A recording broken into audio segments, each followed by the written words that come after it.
Hi guys, welcome to my Steps to Sobriety, your show on YouTube and as a podcast.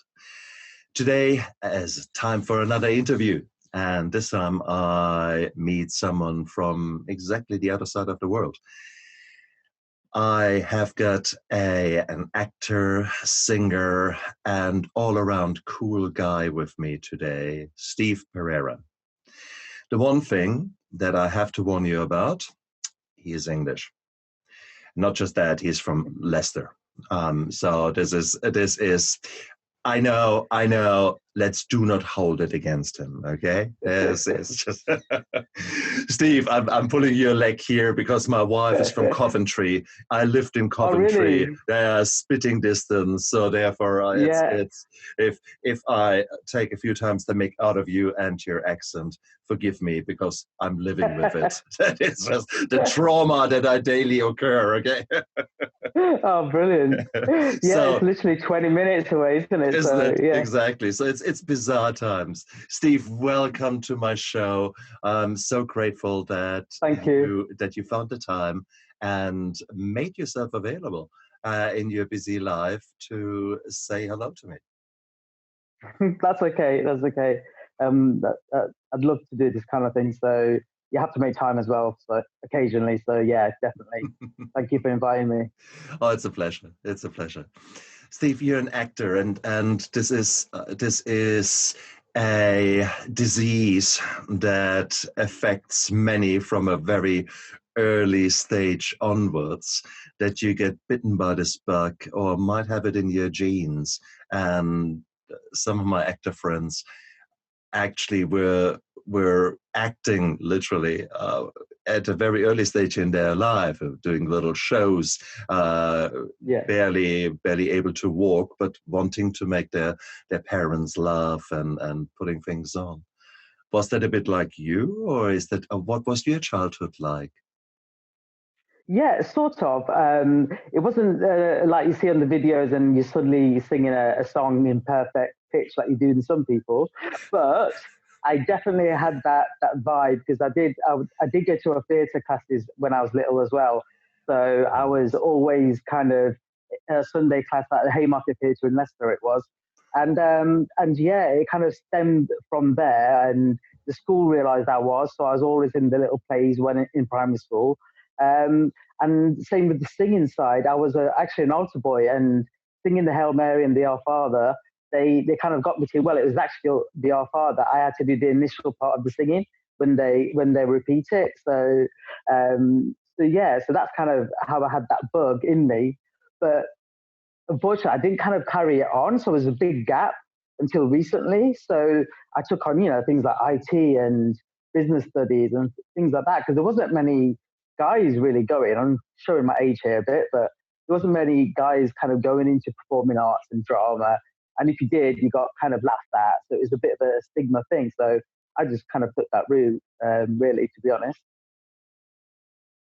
And that's the problem, isn't it? It's we come again and again to these facts that we want to be accepted by our peers. We want to be out there. We don't want to be laughed at. We don't want to be destroyed in our soul by some shitty negative comment.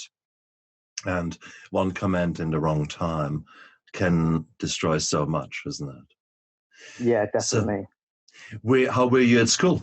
Was school good for you? Yeah. Well, to be honest, I'll say yes and no because again, it's all to do with these stigmas again. And I was, as you know, I look Indian, and here back then as well. I went to a Catholic school, and there wasn't very many Indian people. I went there or any colored people, so I obviously had the kind of life where racism was kind of more apparent, and you could stay in class and you wouldn't get that much in trouble just telling off like it was a name. So it was kind of all around you. So I had to kind of deal with that, but I survived. I survived that through, and went on to uni and things like that. But it was difficult, but in some places it was brilliant because I still speak to some of my friends now. So I'm thankful for that. Hmm. Which is weird if you think about it. For the viewers and listeners out there, Leicester is a beautifully multicultural place. Uh, That's if you right. want any Indian spice, you will find the true taste of India in any of the shops in Leicester. So therefore, you would have expected that any brown skin would be very normal, accepted. There's no way you can cross the street without seeing someone in a sari or seeing uh, brown skin. So it's the same, just as much Yeah. as I'm here in Rotorua, we have got a very high rate of Maori people living here. And it is, we are proud to be brown in Rotorua. It is just normal. I mean, many of my nurses I've worked with and doctors I work with, they have got brown color. So for me, there is actually not much difference if there is whatever shade of color they are. Yet Yeah. you're telling me even in places where there's so many people living, even there you have been exposed to racism. Yeah, that's right. I mean, we're talking in the 1990s now, so that's where I'm giving up my age now. Mm, But mm, yeah, I mean, you probably heard of the Melton Road yourself, but it's basically a long road and it's full of gold, Indian shops and Indian gold and Indian food, like you said about the spices. Now that was there still, but there was still a lot of villages around Leicester that was completely white. I mm, know where we live now in Wigston, we were the first few kind of Indian families to come over from, say, a kind of more city-based town like Highfield. That's where we were living. So that was multicultural, and that was fine. It's just when we kind of came out of that area to kind of find. I think my dad wanted to kind of take us away from that culture as well. So we had a bit of that culture, and also the culture where we're living now. And I think he wanted that for us, so he moved us to this place, which I love, and still around here now. So yeah, it's definitely, it feels like normal now. We're talking now, in 2020, but yeah, 20 years ago, it was a very different place. This Wigston was, but yeah, definitely. and it's such shit if you think about it. I mean, I did what 3-4 years ago. I did a DNA test myself, and just Right. I was intrigued to see what is actually in me, and it is so beautiful. As far as I'm concerned, if I was the leader of a country, it would be mandatory DNA testing for all of you to see Would love who that. is in you, what's your genetic makeup. And it is astounding. There were a lot of things in me where someone deposited a little bit of that and deposited a little bit of Really? that. Oh, yeah. And grandma obviously had some interesting connections, kind of a thing. Okay. And this is cool. This is really, really cool because I struggle. If now a war was to break out in Europe, I would have no idea who to fight for because Yeah. you sit around the dinner table. My wife is English. One boy was born in New Zealand. One was born in Aussie. So we've got 4 nations around the dinner table, for crying out loud. Yeah, And then I look exactly. into my DNA makeup and say, well, actually, I can't find you because, sorry, I'm, a related kind of thing. And I can't find Yeah. you. Fantastic. No more wars. God. Oh, man. If But only it was that simple. oh, isn't it? Isn't it? I couldn't agree more. But I mean, man, so you ended up in some situations based upon your race that you didn't like, and you developed a tough skin, is what my educated guess was. Yeah. How did that continue down the line? You were going into business, you were going into your career. How was life then for you? Yeah, I mean, once it kind of became the norm where you would see, Indian people and black people and, everyone that you can think of. It was obviously way better. So university life was brilliant. It Mm, was It was an experience just like most people have, going out, drinking. It probably kind of stemmed from there, but it wasn't so wild as I thought it was, until later in life, to be honest with you. But race kind of became less involved in that part of it. And I successfully kind of opened a computer shop, which I was kind of happy and proud of, and it was making money and all sorts. So, it was a great time at that point, to be honest with you. Brilliant. And in all fairness, I mean, having lived a UK life, there's very much a daytime, and then the sun sets, and then that's a very different life. It is, for the viewers out there who have never been to the UK, it's a very picturesque country where everyone is prim and proper, and there are castles and beautiful things and culture, etc. And then the sun sets and the vampires come out. And the vampires are typically within the same prim and proper people that you meet during the daytime, but then you add in 4 or 5 pints of whatever, or some spirits, and suddenly these same people, it's like Dr. Jekyll and Mr. Hyde. It's just on steroids. And that was something that struck me tremendously when I lived in the UK, because it was such a different drinking culture to Germany, where you're a little bit more mellow. There is not these extreme variations from the Going from one to the other. To and it was intriguing. But then again, alcohol was normal around that time. I lived in the 90s in Coventry, and it was so normal. You would, at work as a doctor, you would go immediately after the clinic, you would go to the social club and have a few beers and have some good fun, and it was all normal. So it's the same, I assume, in the business world, the same in your surroundings, wasn't it? Yeah, definitely. I mean, you're right. Everyone's got this culture where, they're dying to finish work, and they're deciding which pub they want to go to, like you said. And it's kind of a routine. It's like, all right, go to work.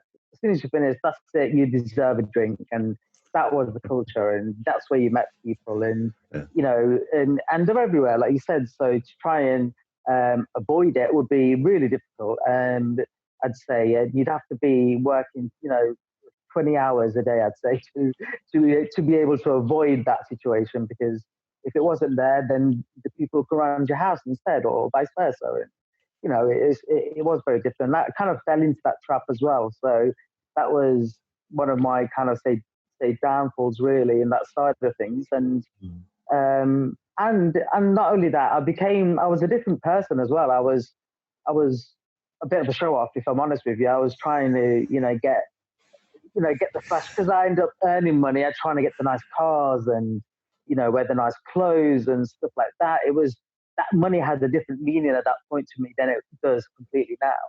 And that was that kind of a mission to kind of get the best car and things like that. And, doing that and starting to drink as well, it wasn't very kind of, it was a very lonely place, I'd say. Then it became, because you were on your kind of own carrying on doing that. And some people can take that drink, and it's just the fact that I couldn't. I did turn into this Jekyll and Hyde kind of person. Everybody said, Steve, you're absolutely lovely when you're sober. But when you have a drink or two, you're a different man. And that's kind of where it didn't sink in, obviously. But it carried on for years, really. Throughout a decade, I'd say, of my period of my life. And typically, judging by my own career, so to speak, that career is a slippery slope. You start with a bit of social drinking, and then you consider yourself a social butterfly, and you think, I'm cool, yeah. I am. Okay, where's the next pub? Where's the next party? And you drink more and more, and whilst it is fun, well, it's nice if it lasts, but it doesn't. And then sooner or later, you fall up the career ladder, so to speak. For me, beer and wine changed to spirits. I was a vodka man. And the only reason I was a vodka man is because vodka is the least likely to stink and reek. so therefore you can hide it more. That was the real reason why I drank vodka, not I know anything that else. same. That is the same reason for me. A clear drink, you can't really smell it. All the same ticks I'm feeling right now. But yeah, it was just a way to hide things, wasn't it? It was just okay. If it spills on you as well, it's you're not going to see it, or your clothes aren't going to smell that bad. But yeah, yeah. That's Looking right. back at that, it's yeah. How long has that hiding game been going on? How long? You were saying a good 10 years. Alcohol was a very close friend in your life. Probably not the Yeah. nicest friend, but he was there. So 10 years, and how much of that was then, with hindsight, occupied by being the high functioning alcoholic or pretending to be still functioning alcoholic? Yeah, I mean, to be honest with you, I wasn't really functioning in my own business itself. Mm. The business started to kind of go down a slope.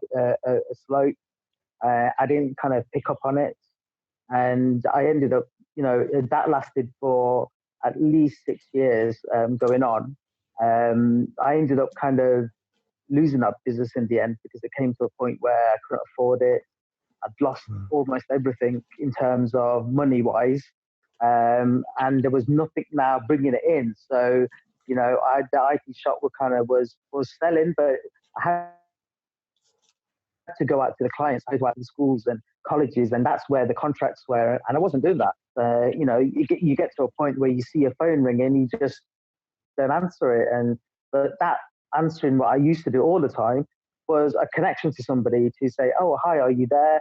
Can we look at this?" And then perhaps they want to buy more things, or want a service that they don't, that at the time they perhaps need, but I just ignored it. And eventually that came to a point where the people came closing in, and the bailiffs kind of came and took most of the things in the shop, and then the shop was gone. So I kind of knew then, okay, the other things are going slowly as well, which ended up being the car.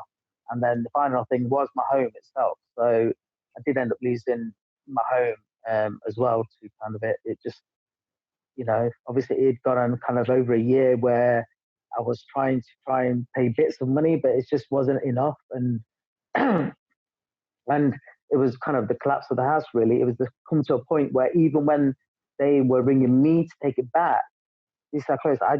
I had to then say no, because even if I took it back, I just don't know where in my head I'll be able to afford it. And I wasn't I knew I wouldn't be moving on properly as well in the back of my head. So, and I knew I had to hit that rock bottom before I had to go back up again, because it was just no way of me talking to somebody to say, can you help to bring it back? And that's the thing maybe I should have done, but you don't at the time, do you? You kind of realize that you should have asked for help. Maybe they could have helped you, but then when you do ask for help, you try and hide a bit of it as well. So it ended up, my dad putting some money into it, which meant he lost his money. And I knew if I keep on doing that, he will obviously want to help me if he can. And I knew that was just going down even more of a slippery slope again. So it had to be the fact that I had to let everything go in order to hit that rock bottom before I started going up. Mm. But yeah, I mean, one of the things that I had to really do is I decided to go to Dubai because I thought it was alcohol, not alcohol free, but hardly any alcohol there. But it was another wrong thing to do because it was everywhere. Mm. And I went there because I thought, right, I'll stop drinking in a natural way. I'll work. And I went down to the bottom. I ended up being an IT technician in a company down there, and fixing mouses where I've done 20, 15 years ago. But I had to do that because that was the only job I could really get. And so I did that. But then alcohol came back forward again. Mm. And just when I thought I was going back up again, it became a big part of my life again. And I ended up, going from, instead of going to all the bars though, I was going home to drink. And that's when I knew it's going to be a different ball game because it's just there in the house then. And people think, yeah, okay, it's a Muslim country, it should be there, but I'm English. They give you a license to drink, basically, and you and have it's to. You don't say no to it. and it's the expat community. Drinking is Yeah, so prevalent in expat communities. It is as that's right. normal as breathing, and drinking too much is as normal as breathing. And it's Yeah, weird, absolute weird. So certainly, yes, I know a lot of people who have been working in such environments, and they're very wet, no doubt about that. yeah. I mean, I think somebody made. I can't remember which celebrity it was. Somebody did make a joke saying all they do in Dubai is work, go home and drink, and that was before I went, and they didn't realize that. Well, no, that's just different people. I ended up thinking of that comment till this day now. And I can't remember his name now. The presenter of Top Gear said that. I can't remember his name, but the one I got sacked of Top Gear and so on. But yeah, Well, yeah, that's very true. Very, very true. And ultimately, maybe there was a silver lining here for you, because when you were in Dubai, the wheels really came off. Are you yeah, happy to share a bit about that? yeah. It did. I mean, I did successfully stop drinking at one point, one of the years, and it was from a good 6 months. So I did it, kind of before summer, and then I said to myself, "I'll give myself to Christmas, and I'll have a drink." And that because I did it for 6, 7 months, I thought fine. But it then came to February, and I remember sitting there thinking, "Oh my God, it's February. Christmas has been, New Year's has been and gone." And I said to myself, I'll just drink for Christmas and stop again because I did it before. But I think that's what people's downfall are, because you think you can do it. You think you're invincible, basically, that you can just stop any time then. But it it was so wrong there. I couldn't stop, and it came to a head where there was a project coming up, and I had to be sober for that. And it was only a weekend, and I suddenly just decided to stop drinking, which eventually then caused me the shakes, the tremors, and basically eventually my kind of all my organs shut down. Um, actually, something more than I wrote. I actually started hearing voices, um, and I couldn't believe it. I knew there's voices there. I remember watching all them films, what's it, Beautiful Man, I think it was, and he had like two people walking beside him, but they weren't real, and it was just in his head. I had that, and I knew it was wrong, so I never talked to it. But then I did, um, and that was another downfall. I listened to these voices, and although I know it was true, they kind of scared me. Eventually, they were there for a day, and I ended up just taking a lot of tablets, and I think that's why my organs failed me, because I thought I could get away with, not because I didn't want to live anymore, it's because they were kind of threatening my family who were there, my cousins and things like that. And the voices were saying, right, if we don't get you, they're going to get them. And it was so real, it was so bizarre, that I was talking to it through in my head. And sometimes I had to lift up my phone so that people realized that I was talking to somebody, because really I wasn't. I was talking to people in my head. It was horrible. It was just not the way to do it. And um, I mean, luckily survived that, but there are apparently many that don't. And I wish I had stopped when I did it first time around and stayed there. It's not good to try and go forward and come back. And they all tell you, don't they, to, if you're going to stop, stop. There's no point going forward and back, because you're just going to get there in the end. You're going to get to the point where you might not survive. And that was the crucial kind of point where I ended up in hospital. And I think that must have been the seventh or eighth time I was in hospital. But this time I didn't take myself. The others were in the fact that I had called the ambulance because I knew I was getting bad, or somebody called them for me. But this time is the other time where next thing I do is remember is I'm in a Dubai hospital, and them telling me that they can't, although it was a big, massive American hospital, and it had everybody in there. Things were made of brass and gold and all sorts. they just have these rules where they can't operate on people who are alcohol-based drinking problems. There was apparently one hospital there, but they Huh. weren't taking any people. So it was, I don't know what it's like now, but they couldn't save me there basically. Huh. And that I was, didn't know that. I know, yeah, yeah. So, Okay. I mean, I don't know how far they would go, but basically they sent us away is the fact that, and they rang a number of hospitals, I believe, and the only way was to fly back basically, which we kind of had to risk in the end. And yeah, and I can't remember it at all, but my brother at that point saved my life because he was there with me in Dubai, and apparently he took me everywhere and got me up, got me to the airport, got me to the plane, got me on the plane. I don't know how, but I owe him my life. But it was the fact that the next thing I know, again, I'm waking up in a London hospital, and finding out that I had a cardiac arrest just as they landed the plane, which again was, you know, just a miracle that happened. And the fact that my sister had called an ambulance ready for them to be at the hospital, be at the airport as well, because the flights, and my brother contacted them to say, can you get ambulance ready because he'll need to go straight in and so on. And it was just for them reasons why I survived, really. Yeah, bit of a horror time, but That's one understatement. I think the reality is what you have described is an extreme version of events that play out every single day around the world to a lesser degree. When your body is used to drinking and you suddenly stop, it can be the most horrendous trip. That I mean, Stephen yeah, King is a starter, a little altar boy, compared with what your brain will come up with.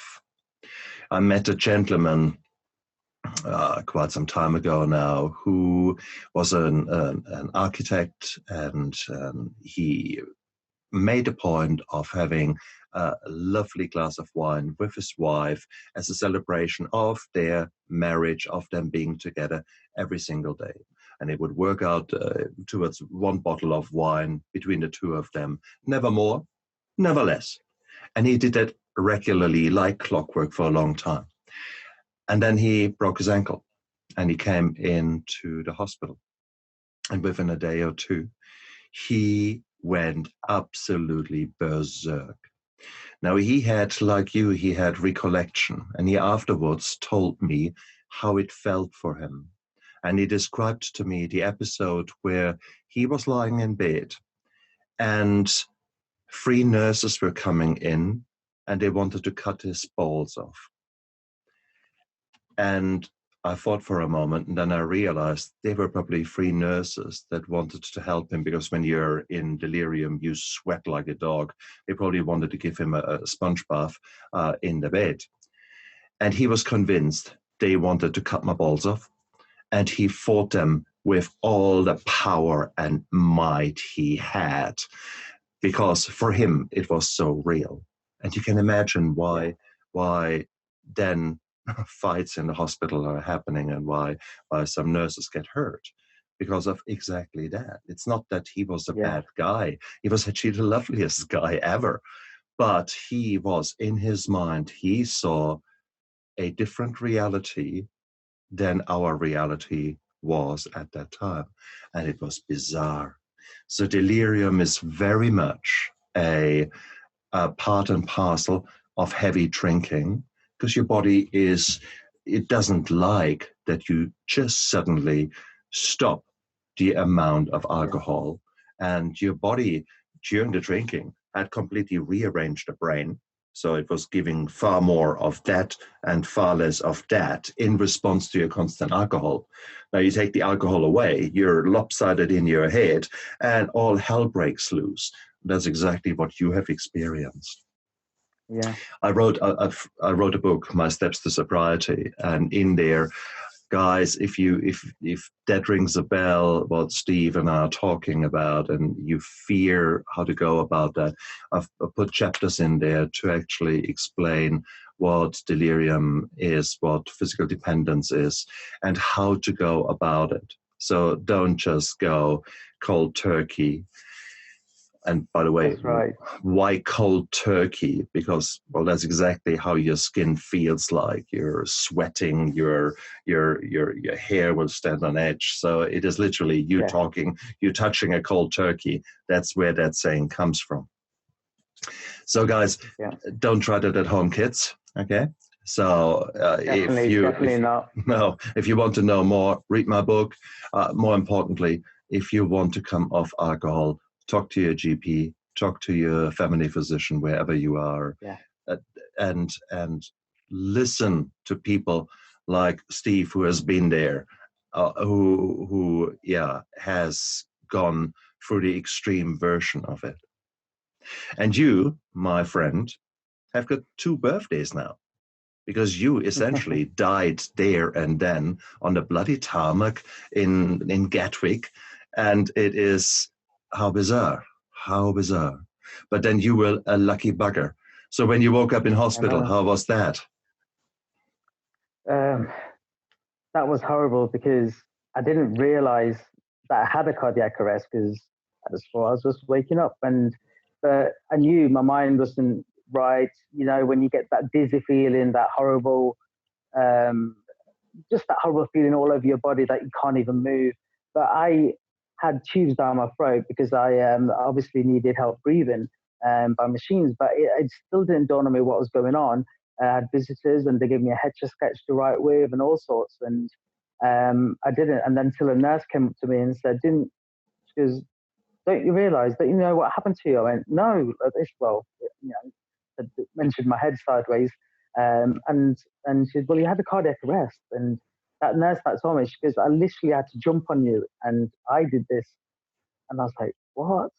And my heart stopped. And like, it was the kind of the worst feeling. It was like, and I know it's like, if your tongue is away from you, how you can communicate is just, I had a little bit of that kind of moment as if you can't talk. And it was just not nice. And obviously, not only that, I remember looking at my body, and it was apparently I was so skinny and bones everywhere. I went down to something like 5 stone. I think that's about 40 something pounds, or however. I don't know which way you're at, but something. But I So normally am 10 how many stone. stones did you say? I went down to 5.5 or something Oh shit! stones, basically Stone half is my about weight completely. stone is about 6 kilogram, 6.6 somewhere thereabouts. So 5 times 6 is 30. So we're just short of 40 kilogram, Yeah, which is your body was malnourished to the extreme. And again, this is actually normal. Every alcoholic is malnourished. Full stop. yeah. Period. You just went for the gold medal. That is unfortunately the truth. And again, that is what we see. That is again, there is nothing. It's like I started the steps and then missed the step and fell. Just rolled down to the bottom. I mean, you would have been full of shame, guilt. I mean, it would have hit you like a 2x4 on the head. That you really had reached a point where you simply could not continue like that. yeah. Were your parents there for you?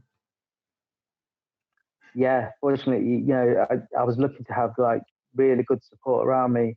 It's when I realized that everybody around me from around the world were there. Like my brother lives in Sydney, and he came over to kind of see me, and I realized, why is everyone here? And because they thought I was going to die, Yeah. but they kind of gave me some kind of encouraged me basically to kind of say, go on, Steve, it's up to you now. It's like the doctors are doing everything they can, but it's kind of saying, your body now has to take the next step, and it's something in you that's got to give. That's gonna help them, and or help the doctors save me, basically. Um, and I don't know what it was, but they were there from. I ended up staying in hospital for another. Well, I was in London for a month, and then I went back to Leicester. But I was in Leicester Royal Hospital for another 7 months. It was that bad, and I ended up being one of the longest patients there ever. And it was. I suppose people are saying it's not my time because I had to have a heart operation because they said they found liquid on my heart, and they couldn't let me go out from the hospital until they found out what it was. And they tried all sorts of tests, trying to access the heart, but they said they couldn't. And the only way they had to do it was to have open heart surgery.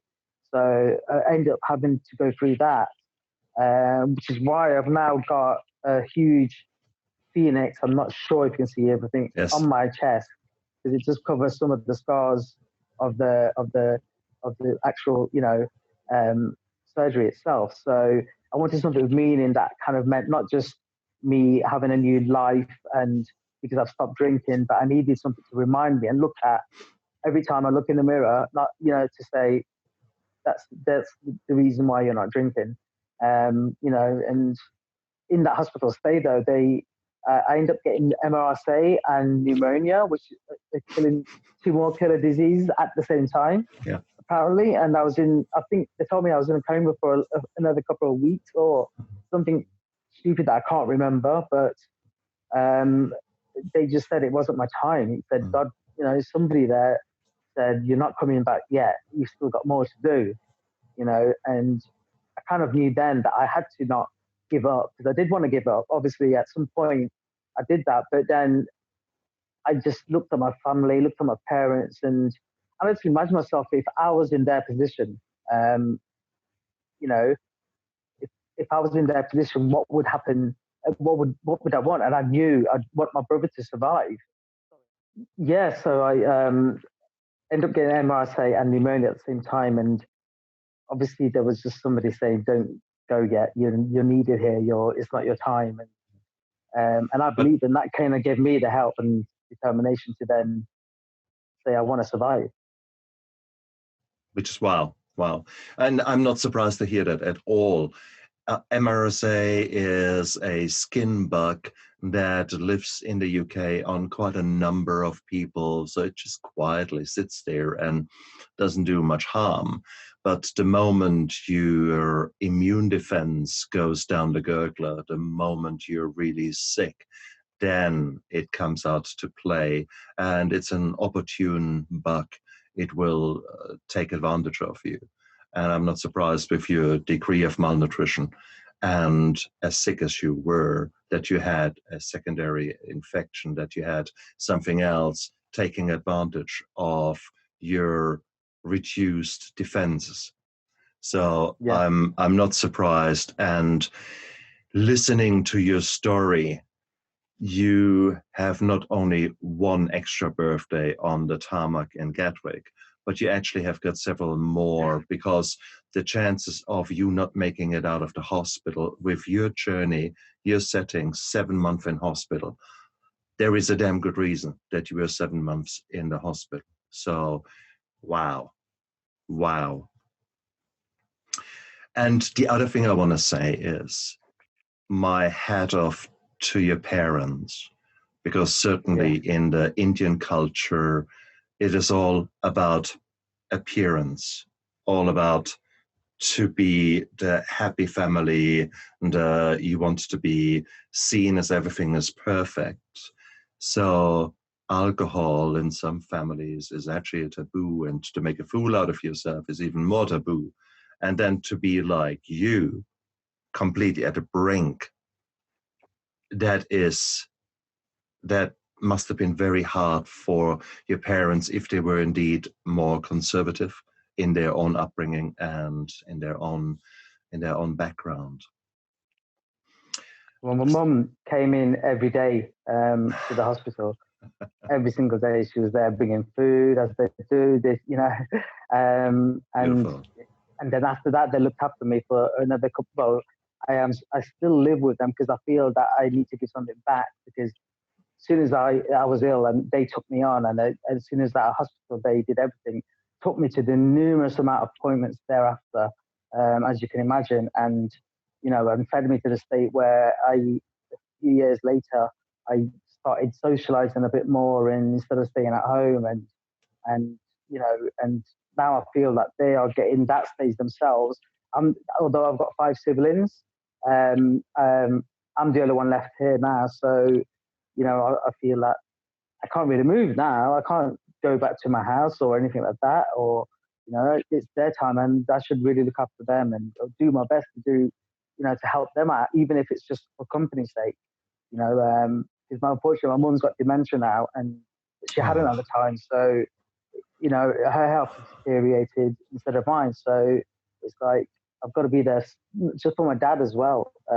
Because it's hard for him because he's become her carer now. So they've become in that situation themselves. It's very difficult, and I know I see the struggles with that sometimes. So yeah, it's my turn to give back really as well, not just to them, but everybody else that's helped me really. Um, Even platforms like this, it's just the way you always think, how can you repay it back? But you just think, okay, you can talk to people, you can text people, you can let them know that you're there, but it's finding ways of doing it, and which is why I'd never give up a chance of just saying, I'm coming on if I can help even one person, um, or every one person think about it, and help them in any way at all. That's just a bonus, complete bonus, for that. that's exactly why I'm sitting here 7 o'clock in the morning, having gone up, having showered early on a Saturday to talk to you, because I believe even if one person listens to us having an honest, open chat about alcohol and what happened to you, what happened to me, then I've achieved a goal. I've made this world a little bit better. Just, Yeah, planting a seed somewhere, and that seed might not start to grow for a little while. This person might have to exactly. to fall a few more times into the gutter face down before they might recall what you and I have been talking about today. But that puts me, or that gives me the warm feeling inside, the feeling of hope. Because I was at that stages where there was no hope for me. I was hopeless, I was helpless, Yeah, I was alone, I was hiding all my drinking. It was a horrible, horrible time with hindsight. And I guess your story and my story shows that the past does not equal the future. You can yeah, turn around, however bad it has gotten. It can't be so bad that there is no hope. That's actually physically not possible. Okay? Steve and Steve, Stefan, we are living proof that you can turn your shit around. And definitely. Steve, wow, to now fast forward to you being out there and developing your career to actually think hard what you want to be deep inside, what spiritually, emotionally, etc., you indeed want to do. And then suddenly this acting and the singing came on. So how cool is that? Tell us about that. So you were empty. You were an empty shell. You were hiding at Yeah, home, essentially, and without your mom and dad, you would have been toast. definitely. What created the phoenix? What was the spark that made the phoenix rise? For me, it was the point in hospital, and I looked at my body and I said that the only way that this is going to work is that I start moving, I start doing something. So there was a bit of a spark, I'd say, there at that point. But then I also remember lying there and remembering how I used to love singing and acting. Um, it, you know, in every way that I remembered. And I said to myself, right, I'm gonna have to give it a go. My sister's got three gorgeous nieces, sorry, daughters of my nieces, and I just remembered them, and I just thought to myself, if they look at kind of you and say, oh, you want to do this, and I never even give it a try, then how can anyone say to anyone, try and go for your dreams? So even if I thought, well, look, go for it, try and do the acting side, try and sing, try and do whatever you can to make this work. And if it don't work, then at least I can say to them, I have tried. And that's Correct. what kind of sparked it. Oh, That's what beautiful. sparked it, really. Beautiful, beautiful, beautiful. And you had a little bit of that acting in you, but I mean, acting when you're 10, standing there pretending to be a tree in a production is probably one thing compared with now trying to get roles in famous series. Like you're Yes, starting to yeah, appear more in things like Emmerdale, and you had 27 mentionings when I looked you up on IMDb. So well done, man. So you're certainly putting yourself out there, and you're certainly starting to reap the reward. You're starting to appear yeah, more and more. Fantastic, fantastic. definitely. I think like you have to as well have that goal, in the inside your head. So because if you feel that okay, giving up drinking is one kind of step, but then you've got to kind of. I felt that I had to kind of go for something, and if I feel that I'm going to be happy with that, then it's going to help me with the sobriety as well, isn't it? Shit, yeah. So No, that it's is the key, man. That is the key. You've yeah, nailed it there. Be passionate about something and go out there, grab it by the balls and live that life. that's it. And that will give you the feel good factor, the beautiful strength where you look in the mirror and think, wow, did I do that? Wow. Compared with where you had come from. And that is something that happens to me every single bloody day. And I wouldn't have it any other way, because Yeah, every new day gives me new challenges in a good way. Sometimes they give you obstacles as well, but then again, hey, that's life. But you are there, man. You are on your journey, and you're on a journey of redemption. You are living amends. You're doing living amends. You're there for your mom and dad. You're there for others. And you're there as a role model now. I mean, the I one hope I thing. am. Yeah, I know. It's the same with me. And there's automatically the little voice there. Role model, look at you. How can you be a role model? You're a fat, wrong side of 50, and yeah, you're not Joe Rogan, or you're not, Jocko Willink, etc. How dare you go out tell people? Well, beep, beep.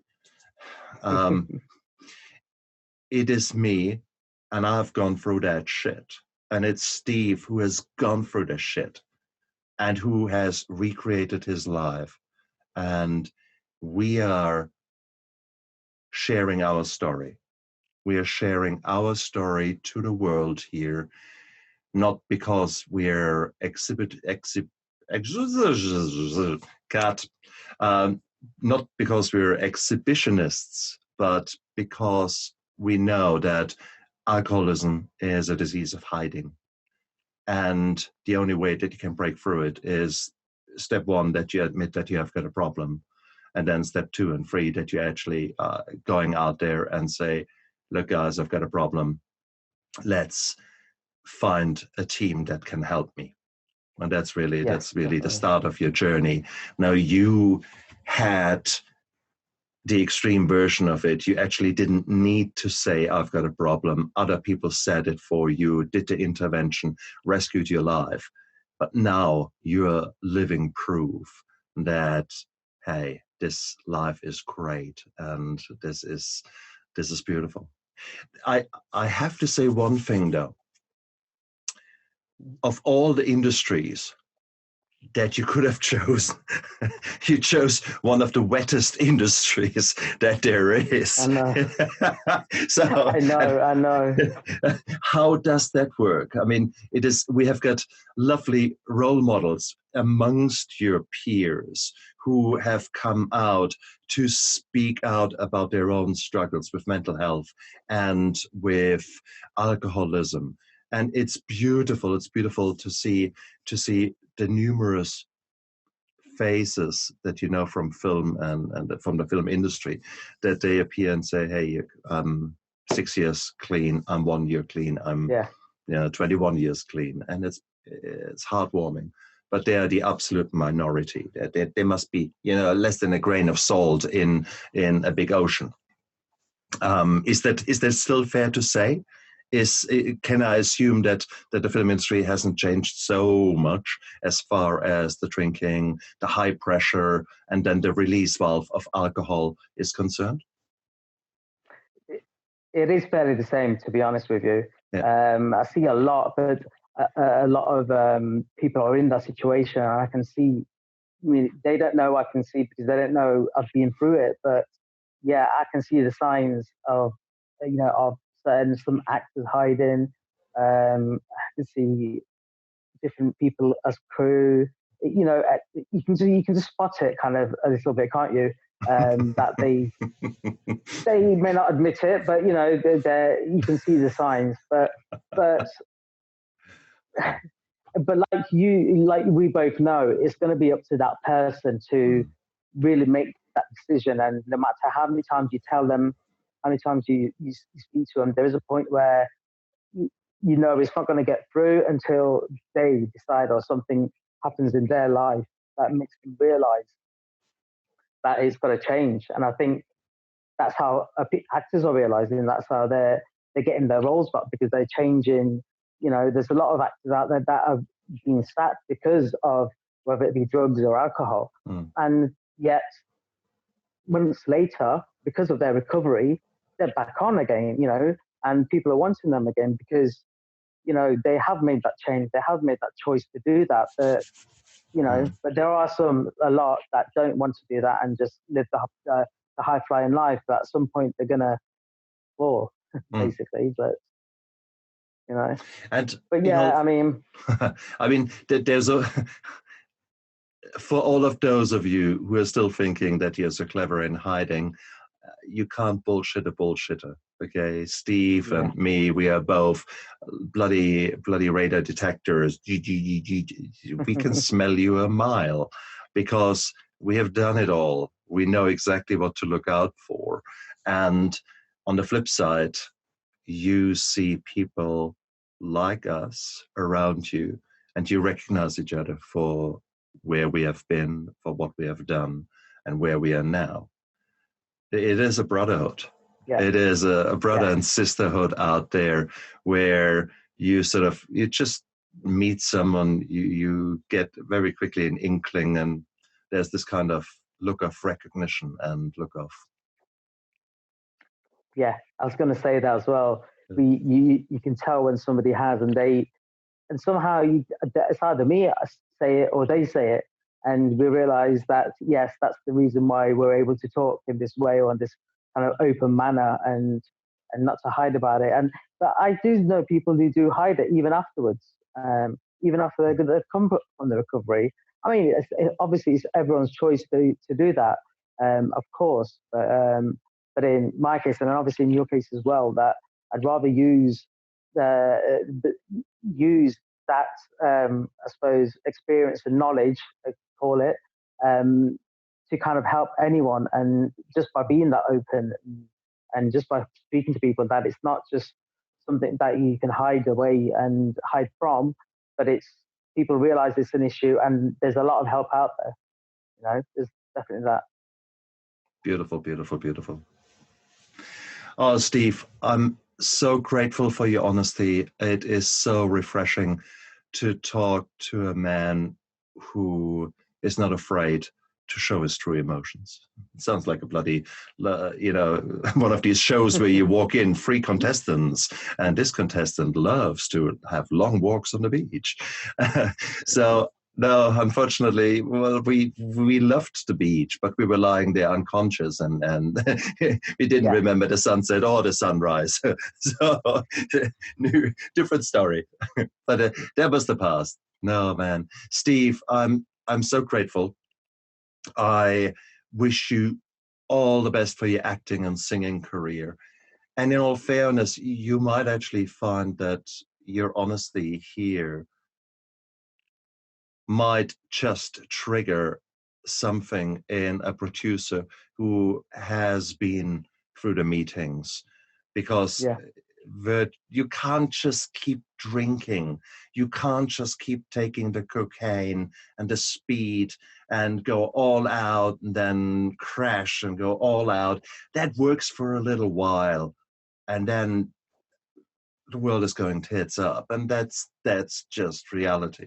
So therefore there will be many of us out there, probably more than people realize, and I hope that someone likes this interview and says, hey, look, man, I've got actually an idea of a nice project, shall we do? And then next thing we see you is on a big screen and having a fantastic time, because you've done the hard work. You have got your shit together. You're the new you. You're an improved version. Oh, thank you.